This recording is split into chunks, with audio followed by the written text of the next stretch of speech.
This show is a journey in a lot of ways. We had a lot of challenges. I think, the biggest challenge was when we had to cancel due to illness. That was something we weren't expecting. But at the end of the day, like, we value the health and safety of our casting crew so much that we knew we couldn't try to make this happen. Like, if we forced it, it was going to be worse.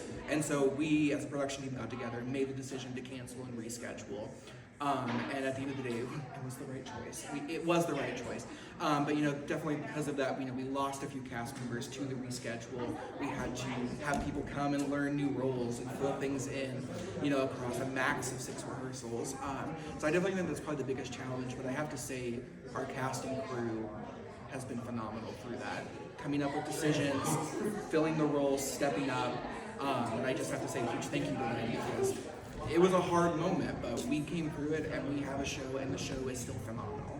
I usually start with a lot of Pinterest boards where I focus on colors and textures and prints that are specific to that time period.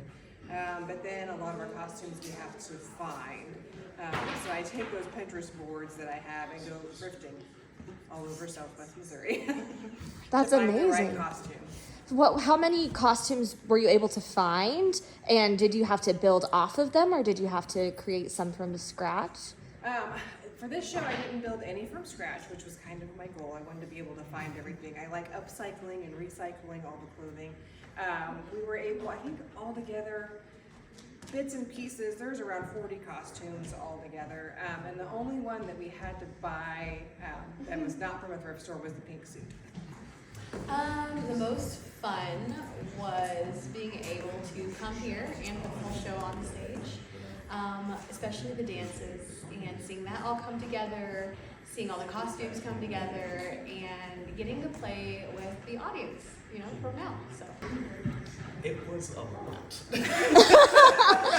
Because we got so used to performing with nobody else out here but other members of the cast. Just me screaming. And Lissa. All of a sudden there's people, and then I'm like, oh crap, this is real. There's people. Yeah, you could definitely feel the shift in energy last night.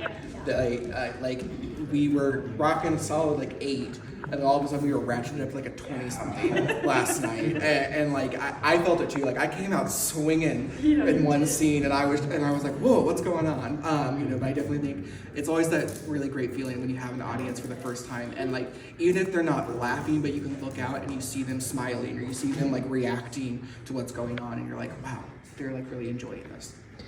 Especially that first crowd. Sorry to interrupt you. No, go ahead. Especially that first crowd, our first opening night. Just the energy and the whole room was pretty much packed, and it was just, the energy was phenomenal. It was so fun. And then the audience was so caring and loving and respectful when we had to end the show. Yeah. I only heard positive things. Yeah. Every single person would come to me and be like, it was so great. We're going to try to come back if we can. We're going to try to come back if we can. And that was just really cool because, those audiences are what makes live theater. Yeah. Because we couldn't do what we do without those people who make it happen. Right. And who have the laughs and the gasps. And last night when Gatsby and Daisy kissed, I'm like, oh my goodness. So, those moments are the key moments. That's why you do it, is to see and feel the energy. If you don't understand The Great Gatsby as a novel, this is a great way to help understand the show. For people that are very visual learners, this is a way, if you're reading that, to come and go, oh, when I read that, that's what they're doing, that's what they're saying. Oh, it makes so much more sense.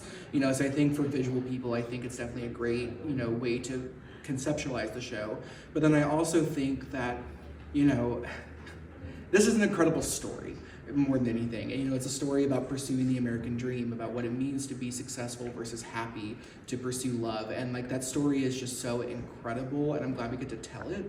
And so for those people who love it and those people who struggle with it, I think being able to come here, see it live, see that story play out, see the characters that we've created, and just brought to life, I think will just really help them understand and appreciate the story so much more. And that's something different than we've seen. That was our goal kind of going into this, because we watched some other productions, because we weren't sure, we haven't seen a stage adaptation of this before, so some of us has gone and watched some stuff. And we came at this with a completely different approach, because a lot of people focus on the characters as characters. You know, they think of them as like these almost caricatures, these stereotypes of the characters themselves. And we walked in, and my first goal was, I want these characters to feel like people. I want them to feel like human beings. And so we spent a lot of time thinking about the emotional depth and moral dilemmas that each of these characters has. And you can tell on stage because it feels like you're watching real people interacting with each other and not just characters. And so that was the thing when we walked in. I was like, that's going to be our take on this, is that we want this to feel as real as possible.